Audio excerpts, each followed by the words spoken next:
नमस्कार मित्रांनो, मी अमोल कोळेकर पाटील. आज आपण आलो पनवेल महानगरपालिकेमध्ये. पनवेल महानगरपालिकेच्या हद्दीमध्ये अशा अनेक अनधिकृत शाळा आहेत.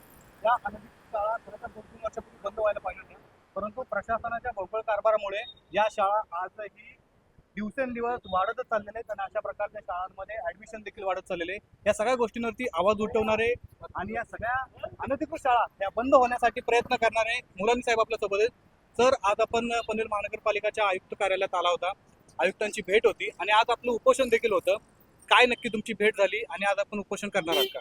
सर्वप्रथम मी माझा परिचय देतो.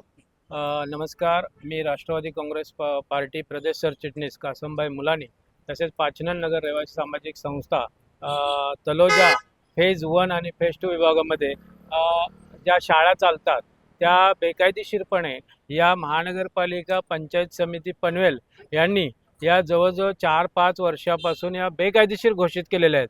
परंतु त्या बेकायदेशीर घोषित केलेल्या शाळा या राजरोसपणे आजही त्या ठिकाणी चालू आहेत आणि प्रशासन पनवेल महानगरपालिका असेल, पंचायत समिती, शिक्षण विभाग फक्त कागदी घोडे नाचवण्यापर्यंतच काम करत असतात. या शाळा या प्रशासनाला, पोलिसांना, शिक्षण विभागाला, महानगरपालिकेला कोणत्याही प्रकारे घाबरत नाहीत.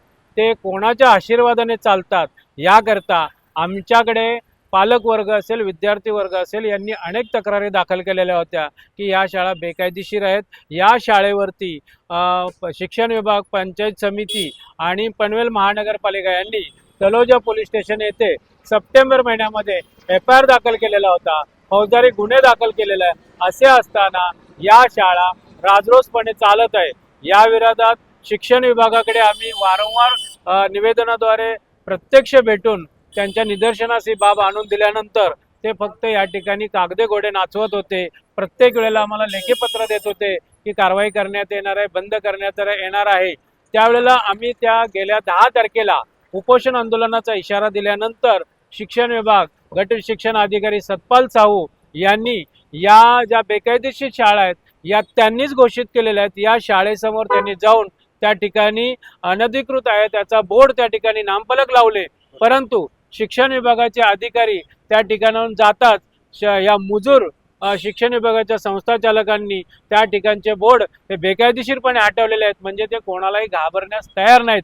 याचा आम्ही सर्वप्रथम जाहीर निषेध करतो आणि आम्ही त्या ठिकाणी शिक्षण विभाग असेल, महानगरपालिका असेल यांना अल्टिमेटम दिलं होतं की आपण येत्या 7 तारखेपर्यंत या शाळा जर बंद केल्या नाहीत, कारण त्या तुम्ही स्वतः घोषित केलेल्या आहेत, जर बंद नाही झाल्या तर आम्हाला नाविलाज असतो डॉक्टर बाबासाहेब आंबेडकर पुतळ्यासमोर या ठिकाणी बेमुदत उपोषण आंदोलन करावं लागेल असं आम्ही अल्टिमेटम दिलं होतं.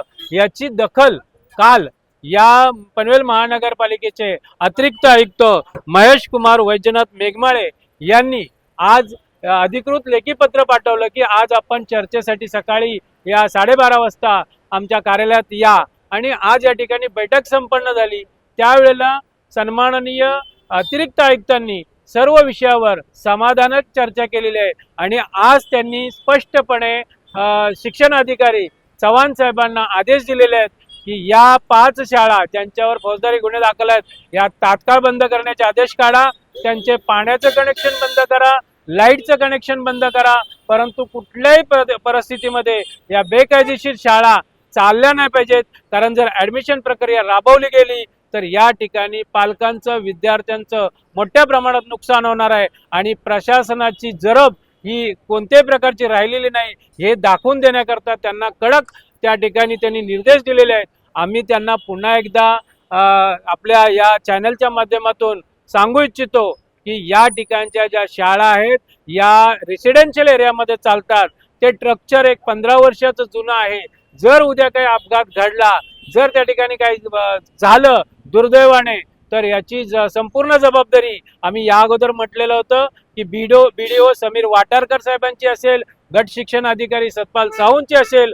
त्याचबरोबर आज आम्ही स्पष्टपणे या माध्यमातून सांगू इच्छितो की अतिरिक्त आयुक्त मेघमाळे साहेबांनी आश्वासन दिलेलं आहे की या बेकायदेशीर शाळा त्यांनी एकतर मान्यता प्राप्त करून घ्याव्यात, अन्यथा त्या तात्काळ बंद कराव्यात. जोपर्यंत त्याला शासनाची मान्यता मिळत नाही तोपर्यंत या शाळा चालू देणार नाही असं स्पष्टपणे आम्हाला आज आश्वासन दिल्यामुळे आमचं आज दिनांक 7/4/26 रोजी डॉक्टर बाबासाहेब आंबेडकर पुतळ्यास पनवेल या ठिकाणी होणारं उपोषण आंदोलन आम्ही येत्या 7 दिवसाकरता तात्पुरतं स्थगित करीत आहोत.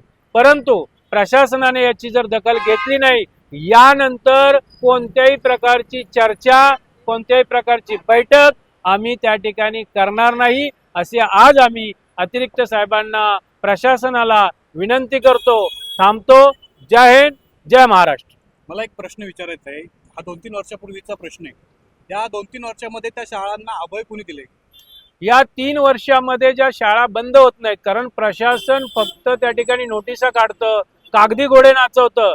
ज्याचं अभय कोणाचा आहे हा सर्वसामान्यांच्या मनातील आपण प्रश्न विचारला, कारण हे वस्तुस्थिती आहे.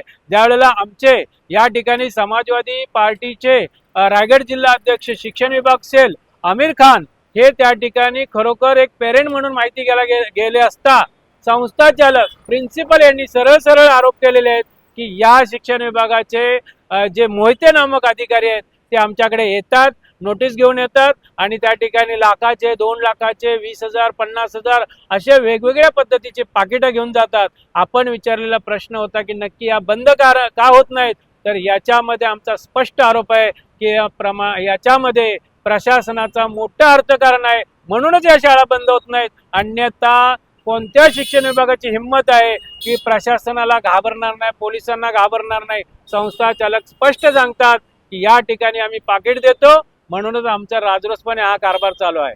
एफआयआर झालेल्या त्या 5 शाळा नक्की कुठल्या आहेत? या शिक्षण विभाग असेल, पनवेल महानगरपालिका असेल, आदरणीय चव्हाण साहेब यांनी सप्टेंबर महिन्यामध्ये 5 शाळा, अरकम नॅशनल स्कूल तलोजा, काशेकर शाळा Taloja, Bajaj international school Taloja, ocean bright आणि सेक्टर फेज 2 ची वेस्ट इज इंटरनॅशनल या 5 शाळेवरती पोलिसांच्याकडे तलोजा पोलीस स्टेशनमध्ये त्या ठिकाणी एफआयआर दाखल केलेले आहे, फौजदारी गुन्हे दाखल केलेले आहे. परंतु प्रशासन, पोलीस प्रशासन शिक्षण विभागाकडे बोट दाखवतं, शिक्षण विभाग पनवेल महानगरपालिकेकडे बोट दाखवतं. या तिन्ही शासनाच्या ज्या प्रक्रिया करणाऱ्या संस्था आहेत या फक्त बोट दाखवण्याचं काम करतात. याचा आम्ही जाहीर निषेध करीत आहे. आता तुमची जर समजा 7 दिवसामध्ये कारवाई झाली नाही, कारण हे वर्ष म्हणजे शाळा सुरू होण्याचं वर्ष, जर ऍडमिशन झाले तर मुलांचं भवितव्य खराब होऊ शकतं, त्यांचं वर्ष वाया जाऊ शकतं, म्हणून त्यांनी 7 दिवसाचा तुमच्याकडे वेळ दिलाय. परंतु जर त्या 7 दिवसामध्ये यांनी कुठल्याही प्रकारची कारवाई केली नाही तर तुमची भूमिका काय असणार आहे? आत्ताच आमच्या बैठकीमध्ये या अतिरिक्त आयुक्त सन्माननीय महेश कुमार मेघमाळे साहेबांनी स्पष्टपणे आदेश काढायचे संकेत दिलेले आहेत, त्या पद्धतीचं लेटर द्यायचे संकेत दिलेले आहेत. जर 7 दिवसामध्ये या शाळा बंद झाल्या नाहीत, कारण यांना मान्यता तर मिळूच शकत नाही, परंतु या सील झाल्या नाहीत, तर येत्या 7 दिवसानंतर आमचं त्या ठिकाणी बेमुदत आमरण उपोषण आंदोलन नियोजित आहे. ते आमचे सहकारी आमिर खान समाजवादी पक्षाचे रायगड जिल्हा अध्यक्ष आहेत, या ठिकाणी युवक सेलचे उपाध्यक्ष मोहसिन पटेल आणि असंख्य पालकांच्या वतीने पालकांना न्याय देण्याकरता, विद्यार्थ्यांचं नुकसान होऊ नये म्हणून किंवा दुर्दैवाने त्या ठिकाणचं जे स्ट्रक्चर आहे ते निकृष्ट दर्जाचं आहे, त्या ठिकाणी अपघात होऊ नये म्हणून पालकांच्या, विद्यार्थ्यांच्या हितार्थ, जनहितार्थ हे आमचं जे आंदोलन आहे हे असंच चालू राहील. परंतु 7 दिवसानंतर या ठिकाणी प्रशासनाच्या कोणत्याही चर्चेला आम्ही त्या ठिकाणी सन्मान न देता त्या ठिकाणी आमचं बेमुदत आमरण उपोषण आंदोलन डॉक्टर बाबासाहेब आंबेडकर यांनी देशाला संविधान दिलेलं आहे, या कायदेशीर मार्गाने त्या ठिकाणी आमचं आंदोलन हे होणार आहे. हे प्रशासनाने लक्षात ठेवावे आणि आज ज्या पद्धतीने आम्हाला आश्वासित केले त्याचप्रमाणे त्यांनी तात्काळ यावरती कारवाई करावी. तर हे होते आपले मुलानी सर, यांनी अनधिकृत शाळा बंद होण्यासाठी आजपर्यंत बऱ्याच वेळा लढा दिलेला आहे. आज उपोषण देखील होतं, त्यांनी उपोषण असतं तरी स्थगित केलं असलं तरी त्यांनी इशारा दिलाय की येणाऱ्या 7 दिवसामध्ये जर कुठल्याही प्रकारे शाळावरती कारवाई झाली नाही तर यापेक्षाही जास्त पद्धतीनं, मोठ्या पद्धतीनं उपोषण हे केलं जाईल. तर खूप खूप धन्यवाद आमच्याशी चर्चा केल्याबद्दल. नमस्कार, मी मोहसिन पटेल, जिल्हा उपाध्यक्ष राष्ट्रवादी युवक काँग्रेस पार्टी. आजचं जे अनुषंगाने सांगतो तुमच्या, की आज जो आंदोलनाचे जे आम्ही आज फायनल केलं होतं पण साहेबांनी जे आहे पत्र पाठवून आम्हाला चर्चेसाठी बोलवून घेतलेत आणि बोलवून घेऊन त्यांनी जे आश्वासन दिलेले आहेत 7 दिवसाच्या आतमध्ये जे आहे आम्ही कारवाई करूया आणि पॉझिटिव्ह चर्चा झालेली आहे आमची आणि कारवाई अगर नाही झाली 7 दिवसामध्ये तर पुढचं आम्ही उपोषणाला जे आम्ही जे त्यांना सांगितलं जसं दिलेलं आहे अल्टिमेटम दिलेलं आहे तसं आम्ही तिथं आंदोलनाला बसणार आणि कुणालाही चर्चेसाठी बसणार नाही. कारण कसं आहे पालकाची फसवणूक आणि विद्यार्थ्याचे जे भविष्य आहे सध्याला धोक्यात आहे. कारण काय आहे, हे लोक असं करतात की तिथं आता जे स्ट्रक्चर आहे त्या ठिकाणी जे आता ते शाळेचं आहे आर्कम स्कूलचं जे आहे ते 20 वर्षाचं जुनं आहे.